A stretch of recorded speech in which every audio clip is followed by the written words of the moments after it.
આ એક જાદુઈ ઝાડ છે અને હું થાકીને આવેલી છું આ ઝાડ નીચે બેસો બહુ જ થાક લાગેલો છે હાય ભગવાન પાણી મળી જાય ખારું કે હવે ઝાડ છે કેમ પાણી મળે અલા પાણી આવી ગયું હા આ તો બહુ જાદુઈ ઝાડ છે પાણી તો પી લીધું હવે કંઈક ખાવા મળી જાય દાળ ભાત શાક રોટલી પીઝા બર્ગર શું ગમે ખાવું ચટપટી ભગવાન કંઈક મળી જાય તો સારું ઝાડ તો મને બહુ જ મસ્ત જુદું જુદું ખાવાનું આપી દે છે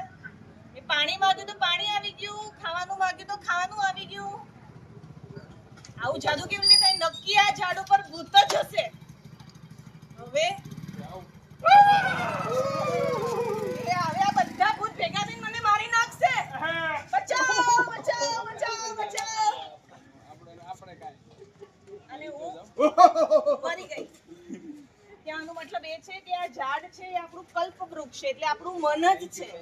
આપણે જે વિચારીએ એ થાય છે સારું વિચારીએ તો સારું થાય ખોટું વિચારીએ તો ખોટું થાય એટલે આપણે હંમેશા સારું વિચારવું જોઈએ વિચારવામાં ધ્યાન રાખવાનું જેવું વિચારીશું એવું થશે આપણા મનથી જ થાય છે અને આ મન એ જ આપણું કલ્પવૃક્ષ છે